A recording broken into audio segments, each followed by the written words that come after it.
ಅಧಿವೇಶನದಲ್ಲಿ ಏನೇನು ನಡೆಯುತ್ತೆ ಸರ್? ಬಿಜಿ ರಾಮ್ಜಿ ಬಗ್ಗೆ ಅವರು ಚರ್ಚೆ ಮಾಡಿಕೊಟ್ಟಿದ್ದ ಸರ್ಕಾರ, ನಿಮ್ಮ ನಡೆ ಏನಿರುತ್ತೆ ಸರ್ ಬಿಜೆಪಿ ಮತ್ತು ಜೆಡಿಎಸ್?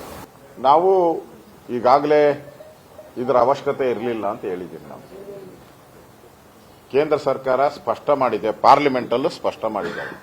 ಈ ಯೋಜನೆ ಯಾಕೆ ತಂದಿದ್ದೀರಿ, ಏನೇನು ಪ್ರಾಬ್ಲಮ್ ಆಗಿತ್ತು ಅನ್ನೋದ್ರ ಬಗ್ಗೆ ಸ್ಪಷ್ಟವಾಗಿ ಕೊಟ್ಟಿದ್ದಾರೆ. ಇವ್ರಿಗೇನಾದ್ರೂ ಕ್ಲಾರಿಫಿಕೇಶನ್ ಬೇಕಾಗಿದ್ರೆ ಈಗ ಅನುದಾನ ಬೇಕು ಅಂತ ಹೇಳಿ ಹೋಗ್ತಾರಲ್ಲ ಇವರು ಮಂತ್ರಿಗಳು ಎಲ್ಲರೂ, ಮುಖ್ಯಮಂತ್ರಿ ಎಲ್ಲ ಹೋಗಿ ಪ್ರೈಮ್ ಮಿನಿಸ್ಟರ್ ಭೇಟಿ ಮಾಡ್ತಾರೆ, ಗೃಹ ಸಚಿವರನ್ನ ಭೇಟಿ ಮಾಡ್ತಾರೆ.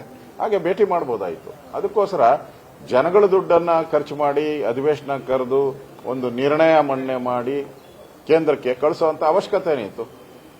ಆ ನಿರ್ಣಯ ಇಲ್ಲಿಂದ ಅಲ್ಲೋದ್ರೆ ಏನು ಉಪಯೋಗ ಆಗ್ತೈತೆ? ಅದಕ್ಕೆ ಏನು ಇಲ್ಲ. ಇಲ್ಲಿ ಒಂದು ಮಾಧ್ಯಮಕ್ಕೆ ಒಂದು ಮೆಸೇಜ್ ಕೊಡುವಂತ ದೃಷ್ಟಿಯಿಂದ ಮಾಡ್ತಾ ಇದ್ದಾರೆ. ಅದರಿಂದ ಏನು ಉಪಯೋಗ ಇಲ್ಲ.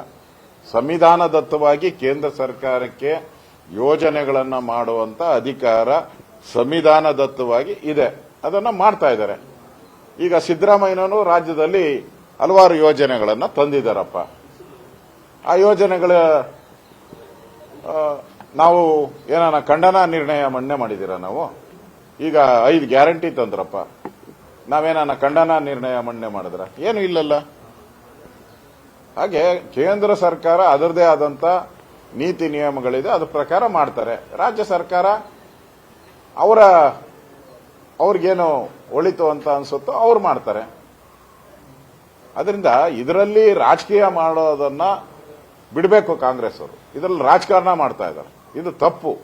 ಕೇಂದ್ರ ಸರ್ಕಾರವನ್ನ ವಿರೋಧ ಮಾಡಿಕೊಂಡು ರಾಜ್ಯಕ್ಕೆ ಬರ್ತಾ ಇರುವಂತಹ ಅನುದಾನಗಳನ್ನ ಕಡಿತ ಮಾಡ್ಕೊಳ್ಳೋದು ಒಳ್ಳೇದಲ್ಲ. ರಾಜ್ಯದ ಹಿತದ ಈಗಾಗಲೇ ರಾಜ್ಯ ಸರ್ಕಾರ ಪಾಪರಾಗಿದೆ.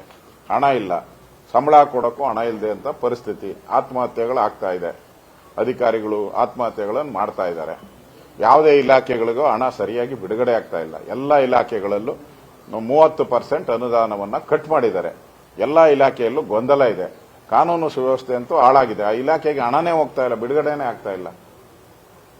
ಅವ್ರ ಹತ್ರ ಪೊಲೀಸ್ ಇಲಾಖೆಯಲ್ಲಿ ಹಣನೇ ಇಲ್ಲ ಅವ್ರ ಹತ್ರ.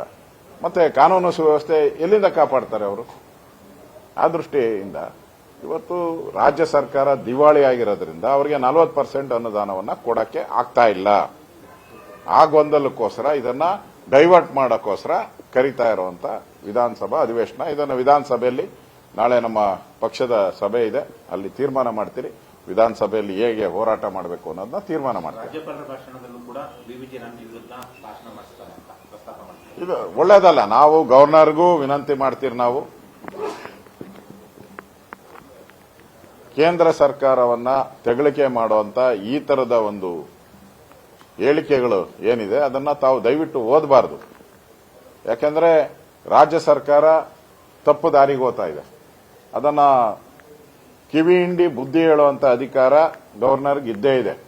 ಅದರಿಂದ ಅವರಿಗೆ ಕಿವಿ ಹಿಂಡಿ ಬುದ್ಧಿ ಹೇಳಿ ಸರಿಯಾದ ಮಾರ್ಗದಲ್ಲಿ ಹೋಗುವಂತದಕ್ಕೆ ಗವರ್ನರ್ ಅವರು ಅವರಿಗೆ ಕ್ಲಾಸ್ ತಗೊಬೇಕು ಅನ್ನೋದು ನಾನು ವಿನಂತಿಯನ್ನ ಮಾಡ್ತೀನಿ.